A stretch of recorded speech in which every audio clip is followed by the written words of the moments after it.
عبادت کی روح ہے، عبادت کا مغز ہے. جیسے ہڈی، اس میں سے آپ نے وہ گلی کھینچ لی، باقی پھینک دی. ماذ قرآن مغزہ برداشتیں استخاں پیش سگا انداختیں. تو یہ جو مغز، عبادت روح ہے، جوہر ہے، مغز ہے. دعا مغز ہے، عبادت ہے. بلکہ یہ بھی الدعاء هو العبادہ. اور کچھ افعال ایسے ہوتے ہیں کہ جو عبادت کے اظہار کے لیے ہوتے ہیں، تعظیم کے اظہار کے لیے. قنوت ہے، ہاتھ باندھ کر اور سر کو قدرے جھکا کر کھڑے ہونا. رکوع ہے، سجود ہے. اور پانچویں چیز عبادت میں اخلاص. کوئی ریاکاری نہ ہو، کوئی کسی کو دکھانا مقصود نہ ہو، کوئی اپنی شہرت مطلوب نہ ہو، کوئی اپنے زہد و تقویٰ کا اشتہار دینا مطلوب نہ ہو. اخلاص. اب ان 5 حوالوں سے میں آپ کے سامنے شرک فی العبادت کیا ہے. 2 سب سے بڑی چیزیں اطاعت اور محبت، جن سے مل کر عبادت وجود میں آئی. 3 اس کے ضمیمے ہیں، دعا، کچھ افعال یا حیاتیں جسم کی، اور اخلاص. اب دیکھیے شرک فی العبادت کی یہ شکل، شرک فی الاطاعت، وہ کیا ہے؟ اللہ کے سوا کسی اور کی اطاعت جس سے اللہ کی معصیت لازم آتی ہو، شرک. لا طاعت لمخلوق فی معصیت الخالق. مخلوق میں سے کسی کی اطاعت نہیں ہوگی کہ اس معاملے میں جس میں خالق کی معصیت لازم آ رہی. ہاں، خالق کے احکام کے اندر والدین کا حکم بھی مانو، اطاعت کرو. اساتذہ کا حکم مانو، کسی اور کو اپنا لیڈر مانا ہے اس کا حکم مانو، لیکن ناٹ بیونڈ. وہ جو سرکل ہے کتاب و سنت کا، اس سے باہر نہیں. لا طاعت لمخلوق فی معصیت الخالق، یہ آپ الجبرے کے فارمولے کے طور پر اپنے سامنے رکھیے. اب اسے اپلائی کیجئے. جیسے فارمولوں کے ذریعے سے پھر بڑے بڑے کچھ سم جو ہے وہ حل کیے جاتے تھے سوالات. صبح کا وقت ہے، آنکھ بھی کھلی ہے، کوئی اذان کی آواز بھی کان میں آئی ہے. آپ کا نفس کہتا ہے ابھی سو جی. آپ نے اپنی چادر یا کمبل کو درست کیا اور کروٹ لی اور سو. یہ کیا ہے؟ آپ نے کس کا حکم پیچھے پھینکا اور کس کا حکم مانا؟ اللہ کے حکم کو پیچھے پھینک دیا، نفس کے حکم کو آگے رکھ. یہ شرک. اس شرک کو جاننے والے بہت کم ہیں. مولانا روم نے خوب کہا تھا، نفس ماں ہم کم ترس فرعون نیست لیکن ایراعون نیست. میرا نفس بھی فرعون سے کم نہیں ہے. فرعون نے کہا تھا نا، الیس لی ملک مصر وہذہ الانہار تجری من تحتی. کیا اس ملک کے مصر کی حکومت میری نہیں ہے؟ اور سارا جو یہ آب پاشی کا نظام ہے، انہار کا نظام ہے، وہ میرے کنٹرول میں نہیں ہے؟ جس کا چاہوں موگا کھلا رکھوں، جس کا چاہوں بند کر دوں. یہ تھا خدائی کا دعویٰ، انا ربکم الاعلی. تو مولانا روم کہتے ہیں میرا نفس بھی اس سے کمتر نہیں ہے. وہ کہتا یہ جسم میرا ہے، اس پر میرا حکم چلے گا. میں نہیں جانتا کون اللہ کون رسول، کیا حرام کیا حلال. تو فرعون سے کم تو نہیں ہے میرا نفس. لیکن ایراعون، اس کی بہت مدد تھی، فوج تھی، لاؤ لشکر تھا، تو اس نے زبان سے بھی کہہ دیا کھل کر انا ربکم الاعلی. میں مسکین ہوں، غریب ہوں، میرے پاس کوئی طاقت نہیں ہے، میں زبان سے تو کچھ نہیں کہہ سکتا، اندر سے میرا نفس یہی کہتا. یہ نفس کی حکومت قرآن کہتا ہے. میں حیران ہوتا ہوں، 2 جگہ یہ مضمون آیا ہے. ارأیت من اتخذ الہہ ہواہ افانت تکون علیہ وکیلا. اے نبی، تم نے دیکھا اس شخص کو، اس کے حال پر غور کیا جس نے اپنی خواہش نفس کو اپنا الہ بنا لیا ہے. اللہ اکبر. الہ، لا الہ الا اللہ. کلمہ توحید کا مرکزی لفظ یہاں آ رہا ہے. من اتخذ الہہ ہواہ، جس نے اپنی خواہش نفس کو اپنا معبود بنا لیا، الہ بنا لیا. افانت تکون علیہ وکیلا. کیا آپ ایسے شخص کی کوئی ذمہ داری لے سکتے ہیں؟ سود حرام ہوا کرے جی، حرام ورام، ہمارا دھندا جو ہے وہ آگے بڑھ نہیں سکتا. تو اللہ کے حکم کو پیچھے ڈالا، نفس کے تقاضے کو آگے رکھا. کون معبود ہے آپ کا؟ نام عبداللہ رکھیے، نام عبد الرحمن رکھیے، ہے عبد النفس، نفس کے بندے، نفس کے غلام. یہ میں نے یوں سمجھیے کہ جیسے میں نے ہجرت اور جہاد کی ڈیفینیشنز کی تھی. ہجرت کا بیس کیا ہے؟ پوچھا گیا ایو الہجرت افضل یا رسول اللہ، اے اللہ کے رسول بتائیے سب سے اعلیٰ ہجرت کون سی ہے، افضل؟ فرمایا ان تہجر ما کرہ ربک، ہر اس چیز کو چھوڑ دو جو تمہارے رب کو پسند نہیں. آج رات ہی سے آپ ہجرت شروع کر سکتے ہیں. جائزہ لیجئے کیا کیا چیزیں میری زندگی میں خلاف شریعت ہیں، جو اللہ کو ناپسند ہے. فیصلہ کیجئے کہ آج کے بعد نہیں ہوگی. ہجرت شروع ہو گئی، افضل الہجرہ، سب سے افضل ہجرت شروع ہو گئی. لیکن ٹاپ پر لے جائیے تو یہ ہجرت جب اللہ کے دین کو قائم کرنے کی جدوجہد اس مرحلے پر آ جائے کہ اب باطل کے ساتھ ٹکراؤ ہے اور اب چاہیے کہ ساری قوت ایک مرکز پر جمع ہو جائے، ہجرت فرض کر دی گئی. وہ ہجرت گھر بار چھوڑ کر، اہل و عیال کو چھوڑ کر، اور مکے کے بھیڑیوں کے رحم و کرم پر چھوڑ کر اپنے گھر والوں کو، جو لوگ ہجرت کر کے آئے. حکم تھا ہجرت مدینہ فرض تھی، ہجرت حبشہ فرض نہیں تھی، صرف اجازت تھی کہ جن سے سختیاں نہیں جھیلی جا رہی مزید وہ چلے جائیں۔ تو ہجرت کا یہ ابتدائی نقطہ، انتہا یہ جہاد، المجاہد من جاہد نفسہ، جہاد تو یہاں سے شروع ہو گیا، اپنے نفس کے خلاف جہاد کرنا۔ صبح نفس نے کہا ابھی سو جا، اپنے نفس کی بات کو رکھیا، اپنا کمبل اٹھا کے پھینکا، اٹھے، وضو کیا، نماز کے لیے آپ مسجد چل دیے، آپ نے جہاد کیا نفس کے خلاف۔ یہ افضل الجہاد ہے، اور سب سے چوٹی اوپر یہ ہے کہ جب وہ حق و باطل کی جنگ ہو تو جان ہتھیلی پر رکھ کر میدان میں حاضر ہو جاؤ۔ اسی طرح یہ جو شرک فی الاطاعت ہے، میں نے آپ کو اس کی ابتدا بھی بتا دی انفرادی سطح پر۔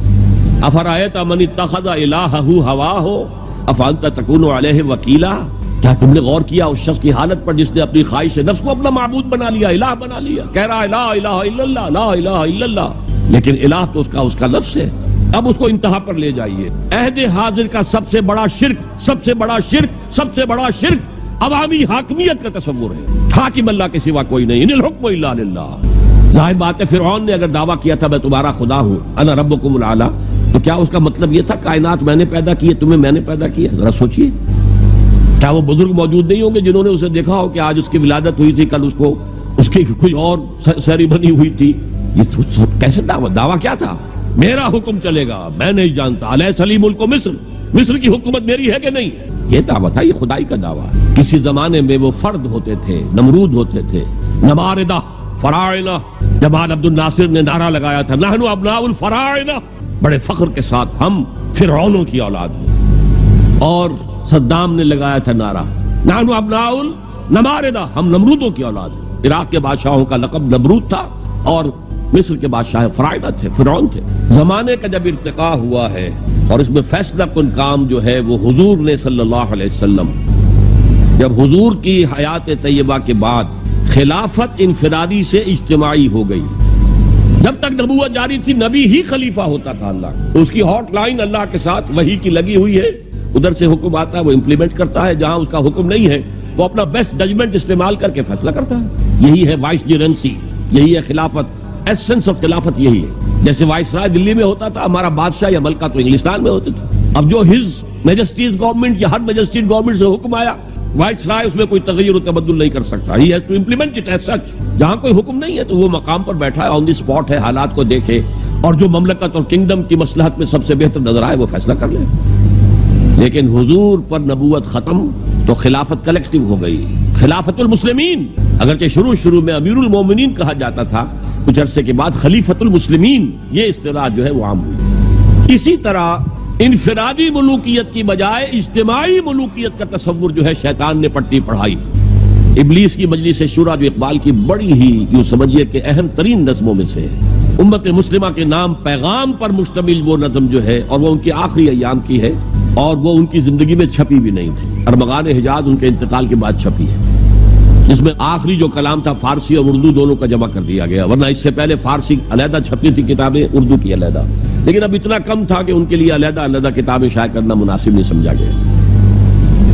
ابلیس نے مجلس شورا بلائی، ایک مجلس شورا کے جو رکن نے کہا کہ دیکھو جمہوریت کا دور آ گیا ہے، اب ہماری ابلیسیت کو تو بڑا خطرہ ہے، ابلیسی نظام تو ختم ہو جائے گا، جمہوریت توڑ دی بندوں نے آقاؤں کے خیموں کی تناب، یہ تو عوام نے جو ہے اپنے آقا بیرنز اور لارڈز اور بادشاہوں کے خیموں کی تنابیں توڑ دی، گرا دیے خیمے، یہ تو انقلاب آ رہا ہے، میرے آقا وہ جہاں زیر و زبر ہونے کو ہے، جس جہاں کا ہے فقط تیری سیاست پر مدار۔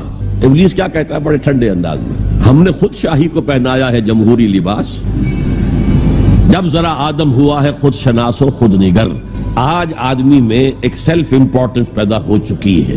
یہ بادشاہ کون ہوتے ہیں جو ہمارے سروں پر مسلط ہے، محلوں میں رہتے ہیں، عیش کرتے ہیں، جو خون پسینہ جو ہے وہ کسان کر رہا ہے، ابھی انڈسٹریل ریولوشن تو نہیں ہوا تھا، وہ ساری بات جو تھی وہ زرعی معیشت تھی، خون پسینہ وہ کرتا ہے، فصل میں سے لائنز شیئر آ کر بیرن اور لارڈ وہ لے گیا، اور اس میں سے ایک حصہ اس نے بادشاہ کو پہنچایا، ایک اپنے پاس رکھا، ظالمانہ نظام ہے۔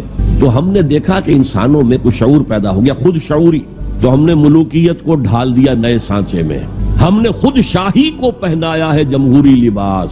وہ گندگی جو فرعون کے سر پر ٹنوں کے حساب سے رکھی ہوئی تھی، ہم نے کہا تولا تولا سب میں تقسیم کر دو، ایک ایک ووٹ سب کے ہاتھ میں دے دو اور کہہ دو تم حاکم ہو۔ ہم نے خود شاہی کو پہنایا ہے جمہوری لباس، جب ذرا آدم ہوا ہے خود شناس و خود نگر۔ تو نے کیا دیکھا نہیں مغرب کا جمہوری نظام، چہرہ روشن اندرون چنگیز سے تاریک تر. It is the dictatorship of the capitalist, جسے جمہوریت کا نام دیا جا رہا ہے. کھیل ہے، تماشا ہے. تو آج کی دنیا کا سب سے بڑا شرک اسے کوئی جانتا ہی نہیں. وہ شرک فی العقیدہ ان کو معلوم ہے، اور اس کے اوپر فتوے بھی وہ لگا دیں گے. کوئی قبر کے سامنے کھڑے ہو کر کوئی دعا کر رہا ہے، کسی کو رکوع کر لیا، کسی نے سجدہ کر لیا، تو خیر ٹھیک ہے، وہ تو ایک شرک جلی ہو رہا ہے، وہ تو معلوم ہے، اس کی نفی ہو رہی ہے. لیکن یہ وہ تھے شرک جو پہلے تھے. آج کا شرک بالکل اور ہے. آج کا شرک دو میں گنوا دیتا ہوں آپ کو. ایک ہے عوامی حاکمیت کا تصور، ایک ہے مادہ پرستی کا تصور. مادے پر سارا توکل اور اعتماد ہے. اللہ پر کہاں توکل رہا، کہاں اعتماد رہا. میٹیریلزم یہ ایک مذہب ہے، یہ ایک فلسفہ ہے. بہرحال اطاعت کے ضمن میں شرک فی الاطاعت کیا ہے؟ انفرادی سطح پر نفس پرستی، نفس کو اپنا معبود بنا لینا. اجتماعی سطح پر عوام کی حاکمیت، بدترین شرک. اب آئیے محبت، شرک فی المحبت کیا ہے؟ اگر کسی بھی شے اور کسی بھی انسان کی محبت اللہ کی محبت سے بڑھ جانا تو دور کی بات ہے، برابر بھی آ کر ہم نشین ہو گئی، بیٹھ گئی، تو یہ شرک ہے. والذین آمنوا اشد حبا للہ. جب تک اشد محبت آپ میں اللہ کی نہیں ہوگی. اگر کوئی اور شے محبوب ہے تو من الناس من یتخذ من دون اللہ اندادا یحبونہم کحب اللہ. لوگوں میں سے ایسے بھی ہیں جنہوں نے اللہ کو چھوڑ کر کسی اور چیزوں کو مد مقابل بنا لیا ہے. ان سے وہ محبت کرتے ہیں جو اللہ سے کرنی چاہیے تھی. توحید کا تقاضا ہے لا محبوب الا اللہ، لا مطلوب الا اللہ، لا مقصود الا اللہ. مقصود و مطلوب اور محبوب حقیقی اللہ کے سوا کوئی نہیں. اور وہ آیت میں آپ کو سنا چکا ہوں، سورہ توبہ کی آیت نمبر 24، انتہائی لرزا دینے والی آیت. قل ان کان آباؤکم وابناؤکم واخوانکم وازواجکم وعشیرتکم واموال اقترفتموها وتجارۃ تخشون کسادها ومساکن ترضونها احب الیکم من اللہ ورسولہ وجہاد فی سبیلہ فتربصوا حتی یاتی اللہ بامرہ واللہ لا یہدی القوم الفاسقین. اے نبی ان کے کان کھول دیجئے، اچھی طرح سنا دیجئے کہ اے لوگو، اے ایمان کے دعوے داروں، اگر تمہیں اپنے باپ، اپنے بیٹے، اپنے بھائی، اپنی بیویاں یا بیویوں کے لیے شوہر، اور اپنے رشتہ دار، اور اپنے وہ مال جو بڑی محنت سے کما کر کھتے بھرے ہوئے ہیں، اور اپنی وہ تجارت جس کی کساد بازاری کا تمہیں اندیشہ رہتا ہے مندہ نہ ہو جائے، اور اپنے وہ محل، اپنی حویلیاں جو تم نے تعمیر کی ہیں اور بہت تمہیں محبوب ہیں، انہیں خوب فرنش کیا ہے. اگر یہ 8 چیزیں محبوب تر ہیں اللہ سے اور اللہ کے رسول سے اور اللہ کی راہ میں جہاد سے، تو جاؤ دفعہ ہو جاؤ، وہاں بیٹھ کر انتظار کرو یہاں تک کہ اللہ اپنا فیصلہ سنا دے. اور اللہ ایسے فاسقوں کو کبھی ہدایت نہیں دے. 8 چیزیں. اقبال نے بہت خوب کہا ہے، یہ مال و دولت دنیا، یہ رشتہ و پیوند.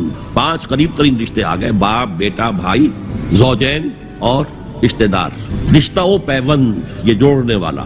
اور مال و دولت دنیا کی 3 شکلیں آ گئی. دولت جو آپ اپنی بیلنس شیٹ کو دیکھ کر آپ اس پہ خوش ہوتے ہیں، اب ہمارے ایسٹس کی یہ قیمت ہو گئی ہے اب. اور وہ مکانات جو آپ نے بنائے ہیں بڑے محبوب ہیں، اور ایسے بنائے ہیں، قرآن مجید میں آتا ہے لعلکم تخلدون، ایسے بنا رہے جیسے تمہیں ہمیشہ رہنا ان مکانوں کے اندر. اور وہ کاروبار جن میں تمہیں اندیشہ رہتا ہے کہ کہیں کساد نہ ہو جائے، کوئی ڈپریشن نہ آ جائے.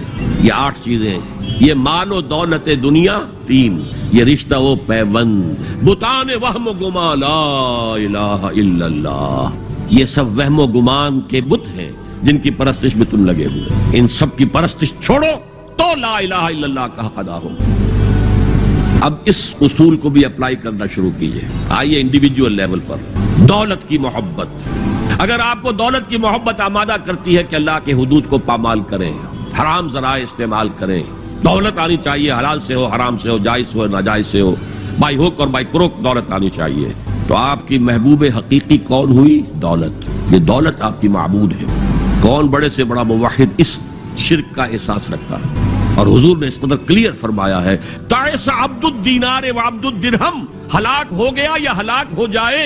یہ کلام خبریہ ہے یا یہ بد دعا ہے؟ تعس عبد الدینار و عبد الدرہم، درہم و دینار کا بندہ ہلاک ہو جائے. نام عبد الرحمن ہے، حقیقت میں عبد الدینار ہے، عبد الدرہم ہے. درہم و دینار آنے چاہیے، جائز سے یا ناجائز سے، حلال سے یا حرام سے، صحیح سے یا غلط سے، بائی حق اور بائی کروک. تو معبود کون ہوا؟ ہمارے ہندو بھائیوں نے کیا کیا؟ لکشمی دیوی دولت کی دیوی ہے، اس کی پوجا کرتے کس لیے؟ مطلوب کیا ہے؟ دولت. اس کی پوجا وہ خوش ہو جائے تو دولت ملے گی. ہم نے کہا ہٹاؤ جی اس دیوی کو بیچ میں سے، ہم براہ راست ہی پوج لیں گے، بس یہی تو فرق کیا ہے نا. عبد الدینار و عبد الدرہم، یہ ہے انفرادی سطح پر. شرک فی المحبت، جو روح عبادت ہے، جو عبادت کی جان ہے، محبت، غایت الحب ما غایت الذل والخضوع. اور ٹاپ پر لے آئیے آج کی دنیا اجتماعیت کے میدان میں، اگرچہ اب زمانہ بدل رہا ہے لیکن تقریباً 1 صدی سے نیشن سٹیٹس، وطن کی بنیاد پر قومیت، وطن محبوب ترین شے، جو شے میرے وطن کے لیے صحیح ہے وہ میں کروں گا، چاہے وہ غلط ہو، وہ حرام ہو، اللہ کے قانون کے خلاف ہو، لیکن میرے وطن کے لیے ہوگا. وطن زندہ باد. یہ وطن پرستی، اس وطن پرستی کے مذہب کی ایک نماز بھی ہے. ترانہ ہو رہا ہے تو کھڑے ہو جاؤ. قنوت، کھڑے ہو جانا عبادت کا حصہ ہے. اس کا جھنڈا سلامی دو. یہ وطن کے معبود کے ریچولز، مذہب وطنیت. اسی لیے اقبال نے کہا تھا، اس کو سمجھا نہیں کسی نے بھی، اس دور میں میں اور ہے، جام اور ہے، جم اور، ساقی نے بنا کی روش لطف و ستم اور، تہذیب کے آزر نے ترشوائے صنم اور. آج کا صنم، آج کا بت کون ہے؟ تہذیب کے آزر نے ترشوائے صنم اور، مسلم نے بھی تعمیر کیا اپنا حرم اور. ان تازہ خداؤں میں بڑا سب سے وطن ہے، جو پیرہن اس کا ہے وہ مذہب کا کفن. خدا پرستی، یہ وطن کی لکیر سے تم اور ہو گئے، میں اور ہو گیا. لکیر انسانیت منقسم. جو تمہارے وطن کے لیے ٹھیک ہے وہ تم کرو گے چاہے وہ اخلاقاً غلط، اور جو میرے وطن کے لیے ٹھیک ہے وہ میں کروں گا چاہے اخلاقاً غلط. یہ کون سا دین ہے؟ یہاں تو وطن تمہارا معبود بن گیا. پاکستان میں بڑا شور اٹھا تھا جب میں نے کہا تھا کہ جھنڈے کو سلامی دینا شرک ہے اور ترانے کے وقت کھڑا ہو جانا شرک ہے. اور میں کبھی بھی تقریبات میں جاتا ہوں، اقبال ڈے ہو رہا ہے، کچھ اور ہو رہا ہے، میں ان تقریبات کا مقرر نہیں ہوں، لیکن جب بہت زور دیتے ہیں چلا جاتا ہوں. لیکن وہاں ترانہ پڑھا جاتا ہے، میں بیٹھا رہتا ہوں، میں کھڑا نہیں ہوتا. اور اس پر چیبے گوئیاں ہوتی ہیں اخبارات کے اندر. لیکن میرے نزدیک یہ وطن کی نماز پڑھ رہے ہو تمہارا یہ قنوت اور وطن کا ترانہ، اس میں حمد ہو رہی ہے وطن کی. یہ کیا ہے؟ آج کے دور کا بدترین شرک. شرک فی المحبت. آگے چلیے. شرک فی الدعاء، کسی کو مت پکارو کسی مدد کے لیے سوائے اللہ. وَأَنَّ الْمَسَاجِدَ لِلَّهِ فَلَا تَدْعُوا مَعَ اللَّهِ أَحَدًا. اللہ کے ساتھ، یعنی ایک تو یہ کہ اللہ کو چھوڑ کر کسی کو پکارنا، ایک ہے اللہ کے ساتھ پکارنا، اللہ کو بھی پکارنا، اوروں کو بھی پکارنا. بدترین شرک ہے دعا اللہ کے لیے، ندا اللہ کے لیے. اس کا بھی ذرا میں تجزیہ کر دوں آپ. دیکھیے، ایک ہے عام مادی قوانین دنیا کے جو ہے اس کے تحت کسی سے مدد چاہنا. بھائی ذرا مجھے پانی پلا دینا، یہ بھی آپ نے مدد چاہیے ہے نا. حضور کے بارے میں تو آیا ہے کہ آپ اتنے خوددار تھے صلی اللہ علیہ وسلم کہ اگر سواری پر ہوتے تھے اور آپ کا کوڑا نیچے گر جاتا تھا تو کسی سے یہ نہیں کہتے تھے کہ یہ کوڑا مجھے اٹھا کے دے دو، بلکہ خود سواری سے اتر کر کوڑا اٹھاتے. تو یہ جو قانون مادی ہے اس کے تحت مدد مانگنا کوئی بری بات نہیں ہے، کوئی غلط بات نہیں. ماورائی اعتبار سے، غیبی اعتبار سے کسی سے مدد مانگنا کسے باشد کوئی ہو، شرک. شرک سے دعا. ان المساجد للہ فلا تدعوا مع اللہ احدا. ایک ہے استعارتن. استعارتن اقبال کہتا ہے ہمالا اے فصیل کشور ہندوستان. تو یہ خطاب بالکل ایک استعارہ سا. اسی معنی میں مولانا حالی نے اپنی مسدس کے اختتام پر جو مناجات لکھی ہے، خاصہ خاصان رسول وقت دعا ہے، امت میں تیری آ کے عجب وقت پڑا ہے. وہ دی جو بڑی شان سے نکلا تھا وطن سے، پردیس میں وہ آج غریب الغربا ہے. تو اس معنی میں اس لفظ استعمال ہو جائے تو اس پر بہت زیادہ الرجک بھی نہیں ہونا چاہیے. لیکن غیبی طور پر کسی کے بارے میں یہ عقیدہ رکھ کر کہ وہ میری مشکل کشائی کر سکتا ہے، حاجت روائی کر سکتا ہے، میری مدد کر سکتا ہے، یہ شرک ہے. اور اس کے شرک ہونے میں کوئی شک نہیں. ان المساجد للہ فلا تدعوا مع اللہ احد. اب دیکھیے ہمارے یہ فرشتے یہاں بیٹھے ہیں نا، ہم کہہ سکتے ہیں ذرا بھائی میرا یہ کام کر دینا؟ نہیں کہہ سکتے. جبرائیل کو پکار سکتے ہیں، اے جبرائیل ذرا میرا یہ کام کر دینا؟ نہیں. وہ عالم غیب کی شے ہے. کسی ولی اللہ کی روح کو پکار کر کہنا کہ میری یہ مشکل دور کر دے؟ نہیں. اللہ سے کہیں، اللہ کو پکارے، اللہ جس کے ذریعے سے چاہے آپ کی ضرورت پوری کر دے. اس ضمن میں میں کہوں گا کہ شاہ ولی اللہ دہلوی نے ایک بات کہی ہے، اگرچہ مجھے اس کی کوئی دلیل اپنے طور پر انڈیپینڈنٹلی کتاب و سنت میں نہیں ملی ہے، لیکن شاہ صاحب کا ایک مقام مرتبہ ہے جو میری نگاہ میں بہت بلند ہے. میرے نزدیک دو عظیم شخصیتیں عالم اسلام کی، امام ابن تیمیہ اور امام غزالی کو جمع کریں تو شاہ ولی اللہ بنتے ہیں. اتنی عظیم شخصیت. انہوں نے یہ لکھا ہے کہ جو اللہ کے برگزیدہ بندے ہوتے ہیں، اولیاء اللہ، اللہ تعالیٰ ان کی ارواح کو ان کے فوت ہونے کے بعد ملائکہ کے طبقہ اسفل میں شامل کر دیتے ہیں، اور وہ بھی جس طرح وہ ملائکہ اللہ کے احکام کی زمین میں تنفیذ کر رہے ہیں وہ بھی اسی کام میں لگ جاتے ہیں. میں نے عرض کیا کہ میرے پاس انڈیپینڈنٹلی کوئی دلیل نہیں ہے اس کے حق میں، لیکن شاہ صاحب کا فرمانا خود میرے لیے ایک درجے میں دلیل ہے. لیکن یہاں ایک تو یہ نوٹ کرنے کا ملائکہ کا طبقہ اسفل، ملائکہ کا سب سے نچلا طبقہ، اور اللہ کے حکم کی تنفیذ کرتے ہیں تو فرشتے کر رہے ہیں، وہ بھی ہوں.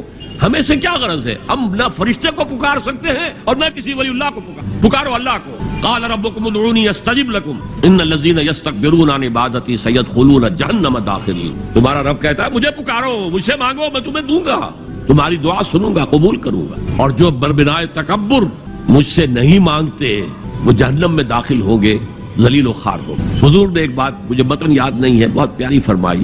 دیکھو انسانوں سے تم مانگتے ہو کچھ تو ایک دفعہ تو اس کے ماتھے پر تیوری پر بل پڑ ہی جاتا ہے، یہ کیوں میرے سامنے ہاتھ سوال کیا، کیوں مجھے اس سے مانگ رہا ہے. چلیے بعد میں کچھ وہ دے ہی دے، لیکن ناگوار گزرتا ہے. ارے اس سے مانگو جو کہتا ہے کہ مجھ سے مانگو اور میں دوں گا، وہ نہ مانگنے پہ ناراض ہے، اس سے نہیں مانگتے.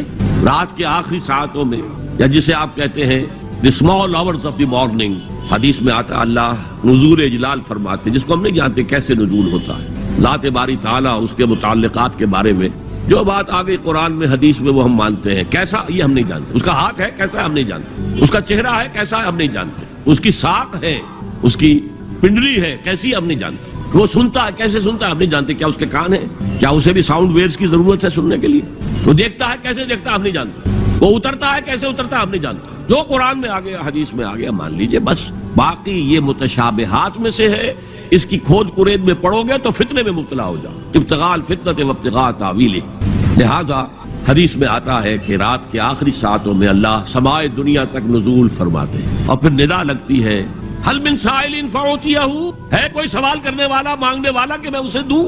حل من مستغفر فاغفر لہ، ہے کوئی گناہوں کی معافی چاہنے والا کہ میں اسے معاف کر دوں. ہم انٹا غفیل سو رہے ہیں، ہم تو مائل بکرم ہیں، کوئی سائل ہی نہیں. راہ دکھلائیں کسے، رہنم منزل ہی نہیں، راہ کسے دکھا. اللہ کے راستے پر چلنے کا فیصلہ کرو، اللہ کی راہ میں جہاد کا فیصلہ کرو، پھر اللہ راستہ کھولے گا. والذین جاہدوا فینا لنہدینہم سبلنا. وہ لوگ کہ جو ہمارے راستے میں جہاد کریں، محنت کریں، مشقتیں کریں، ہم لازماً ان پر اپنے راستے کھولتے چلے جائیں. تو دعا شرک فی الدعا، مانگو صرف اللہ سے، اللہ سے، اللہ سے. وہ چاہے کسی فرشتے کے ذریعے، چاہے کسی فوت شدہ ولی اللہ کی روح کے ذریعے سے، چاہے کسی کو بھی نہیں، براہ راست اپنے حکم سے. اس کی تو قدرت ہے جو چاہے کرے، کن فیکون. وہ جیسے بھی ہو وہ آپ کی ضرورت پوری کرے گا. وہی ہے جو کہ مشکلات کو حل کرنے والا ہے، وہی ہے کہ رزق دینے والا ہے، وہی ہے جو مرض سے شفا دینے والا ہے. پکارو اسی کو، مانگو اسی. اب آئیے کچھ مراسم عبودیت ہوتے ہیں. مراسم رسم کہتے ہیں کسی چیز کی ظاہری شکل کو. رہ گئی رسم ازاں روح بلالی نہ رہی، فلسفہ رہ گیا تلقین غزالی نہ رہی. یہ قرآن کا بھی ہم اسے رسم الخط کہتے ہیں، رسم الخط. اور یہ حضرت عثمان کے زمانے میں فائنل ہوا ہے کہ یہ اس طریقے سے لکھا جائے. تو عبودیت کے اظہار کے لیے کچھ رسومات ہیں جس میں سے ایک پر گفتگو ہو چکی، قنوت والقانتین والقانتات. یہ جو ہے اللہ کے حضور میں چاہے ہاتھ باندھے چاہے ہاتھ کھلے ہو، لیکن ذرا جھک کر گردن میں خم کر کے کھڑے ہونا. یہ نماز کے اندر جو قنوت ہے یہ قنوت ہے، یہ بھی اپنی عاجزی کا اظہار ہے، عجز اور تذلل. وہ جو ابن قیم کی میں نے ڈیفینیشن آپ کو بتائی، العبادت تجمع اصلین غایت الحب وغایت الذل والخضوع. حد درجے میں اللہ کے سامنے بچ جانا، جھک جانا، گر جانا، رکوع سجدہ اللہ کے سوا کسی کے لیے. اور اس معاملے میں دین محمدی جو اپنی تکمیل کو پہنچ گیا، الیوم اکملت لکم دینکم واتممت علیکم نعمتی ورضیت لکم الاسلام دینا. حضور کی بعثت سے قبل سجدہ تعظیمی جائز، کسی شخص کی تعظیم کے لیے، اس کی عزت کے لیے اس کے سامنے سجدہ کا جائز.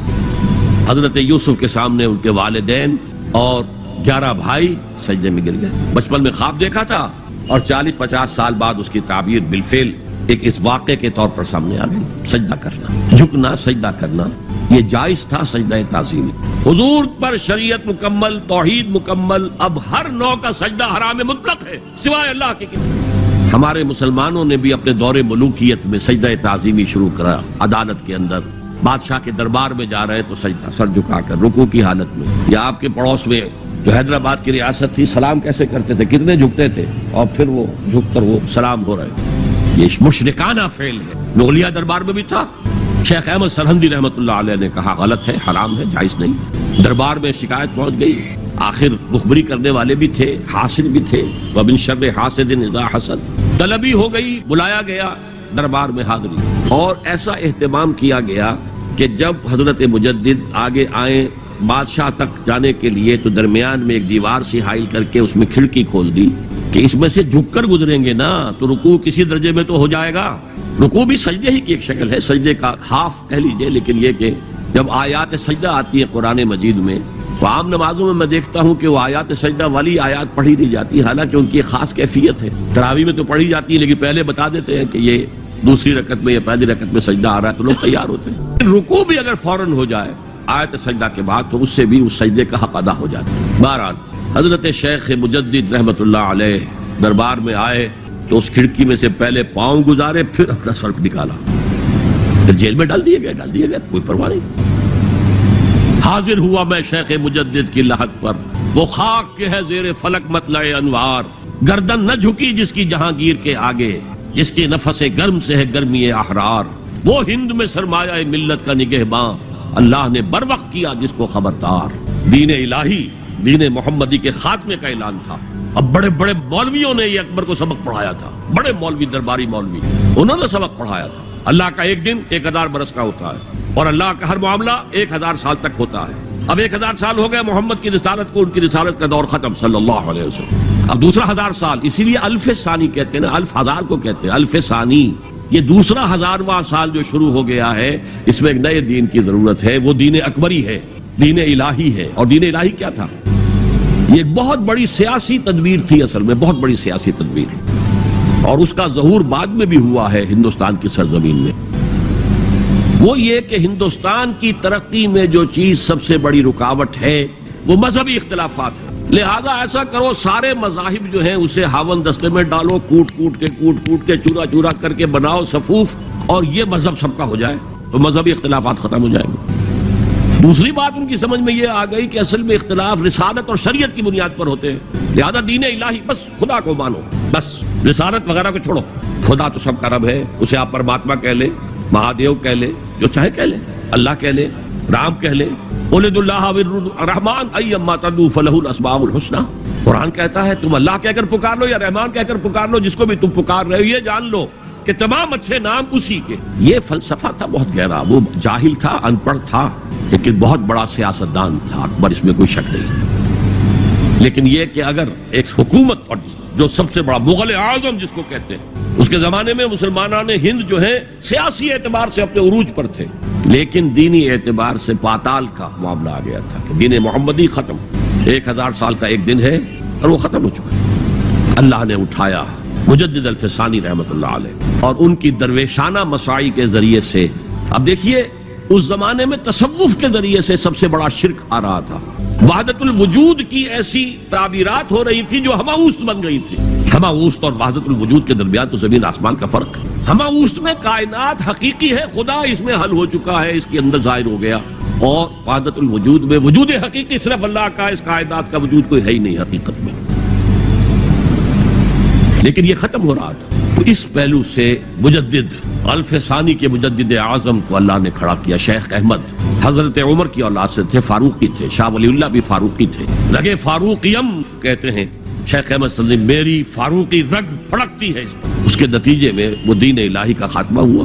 بعد میں ہمارے ہاں یہ آیا ہے ہندوستان میں برہمو سماج، برہمو سماج، اور گاندھی جی بھی اسی فلسفے کے قائل تھے، وحدت ادیان کی. اور یہ سیاسی اعتبار سے بہت اونچی ذہنی سطح کی غمازی کرنے والی بات ہے کہ ہندوستان کے اندر کے یہ مذہبی اختلافات کو اگر ہم کسی طرح کھرل کر کے ختم کر دیں، ہاون دستہ میں ڈال کے کر دیں، تو پھر یہ کہ یہاں ترقی ہی ترقی.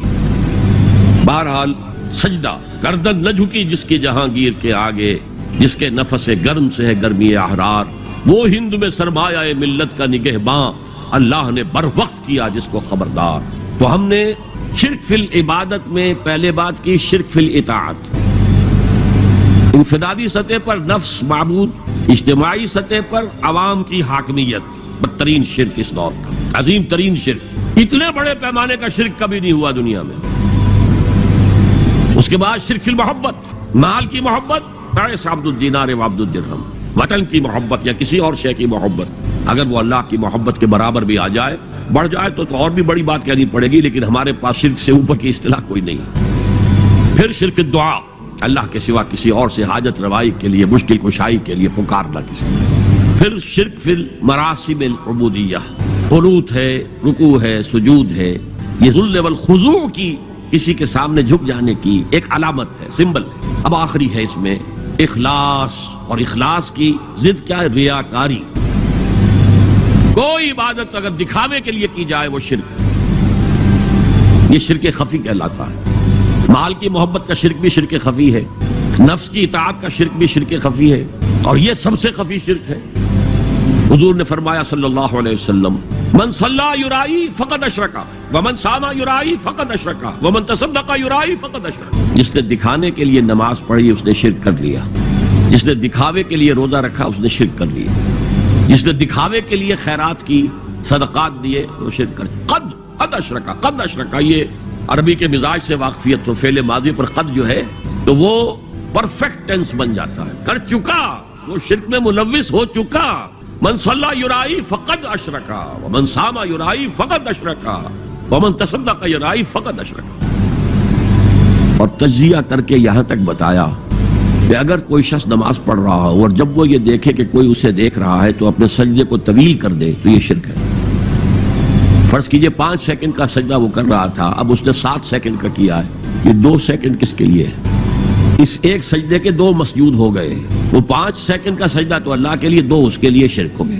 ایک اور بات فرمائی صلی اللہ علیہ وسلم، شرک خفی کو پہچاننا اور دیکھنا اتنا ہی مشکل ہے جتنا کہ کسی سیاہ شب میں، تاریک رات میں، کسی سیاہ پتھر پر چلنے والی سیاہ چیونٹی کو دیکھنا مشکل ہے۔ تشبیہ کا بلاغت اور فساد کی انتہا ہے، جیسے میں نے عرض کیا تھا کہ ایک جوڑے کی 2 جوتیوں کے مابین جو مشابہت ہے، امت مسلمہ اور سابقہ امت بنی اسرائیل کی، ان کے اوپر جو حالات وارد ہوئے ان میں وہی مشابہت۔ تاریک شب ہے، سیاہ پتھر ہے، اس پر سیاہ چیونٹی رینگ رہی ہے، جتنا اس کو دیکھنا مشکل ہے اتنا ہی شرک خفی کو پہچاننا۔ کدھر کدھر سے آپ پر حملہ آور ہو جائے گا، کدھر کدھر سے آ کر آپ کی عبادت میں، آپ کی توحید میں نقب لگائے گا، اس کا آپ کو اندازہ ہو نہیں سکتا۔ بڑا مشکل ہے، بہت زیادہ چوکس رہنے کی ضرورت ہے۔ اور اس کا علاج بتایا گیا ہے خاص طور پر عبادات کے ضمن میں، کہ کچھ نہ کچھ عبادت نفل بھی کی جائے، اور نفل عبادت اس طور سے کی جائے کہ کسی کو پتہ نہ چلے۔ اب ہمارا حال یہ ہو گیا کہ ساری،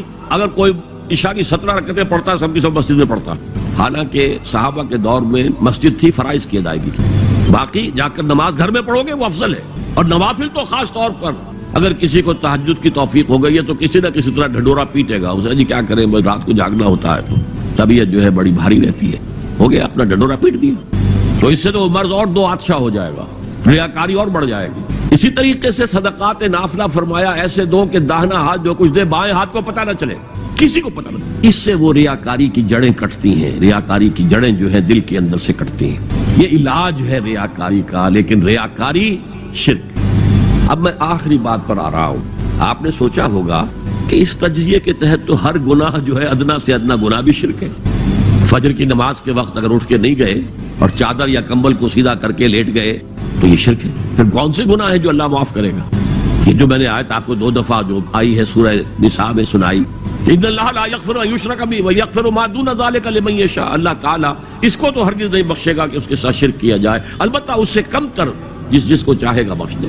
تو جان لیجئے یہ جو باریک تجزیہ میں نے کر کے بتایا ہے یہ اپنی جگہ 100% درست ہے، لیکن ان میں جو یہ چیزیں ہیں، کوئی کوتاہی ہو گئی، کوئی گناہ ہو گیا، کوئی شریعت کی مخالفت ہو گئی، نفس کی کسی اس وقت کے دباؤ میں آ کر یہ گناہ شمار ہوں گے۔ اگر یہ آپ کی طبیعت ثانیہ نہ بن گئی، اگر یہ آپ کی سیکنڈ نیچر بن گئے تو ایک گناہ بھی ساری تباہی لانے کے لیے کافی ہے۔ اگر آپ نے ڈیرے ڈال دیے، غلطی ہو گئی، معافی مانگو، توبہ کرو، استغفار کرو، اللہ صاف کر دے گا۔ نہیں کرو گے تو پھر ایک گناہ پر بھی دوام اگر ہو گیا اور اس گناہ نے ایک نے بھی تمہارا احاطہ کر لیا تو وہ جہنم میں خلود کی وعید قرآن میں آئی ہے۔ بلا من کسب سیئۃ واحاطت بہ خطیئتہ فاولئک اصحاب النار هم فیہا خالدون۔ کیوں نہیں جس نے کوئی ایک بھی بڑا گناہ، چھوٹا نہیں، یہ چھوٹے چھوٹے گناہ جو ہوتے رہتے ہیں، گناہ کبیرہ لمم جن کو کہا گیا ہے، اس کی اللہ تعالیٰ کے ہاں پکڑ نہیں ہے، بلکہ وضو کرتے ہیں تو ہاتھوں کے اس طرح کے گناہ وہ دھل جاتے ہیں، آنکھوں کے گناہ دھل جاتے ہیں۔ گناہ کبیرہ اگر ایک بھی کریا اور مستقل کیا اور اس پر ڈیرے ڈال دیے اور وہ آپ کا احاطہ کر لیا، آج کے دور میں سود کا نظام، سودی کاروبار، وہ تو آپ کا احاطہ کر گیا، آپ کے پورے وجود کا احاطہ کر گیا۔ بھلا من کسب، اور کسبہ کہتے ہیں جان بوجھ کر کرنا، ایک ہے خطا سے ہو گیا، غلطی سے ہو گیا، وقتی طور پر کوئی تحریک ایسی ہو گئی، غلط ماحول میں بیٹھے ہوئے تھے، اس کے زیر اثر کوئی آپ سے بھی غلط حرکت سرزد ہو گئی، کبھی نفس کا جوش کچھ ایسا ہوا کہ آپ مغلوب ہو گئے، ٹھیک ہے، اسینشلی وہ شرک ہے، لیکن یہ شرک گناہ کے درجے میں شمار ہوگا اگر آپ توبہ کر لیتے ہیں، رجوع کرتے ہیں، استغفار کرتے ہیں، اللہ بخشنے والا۔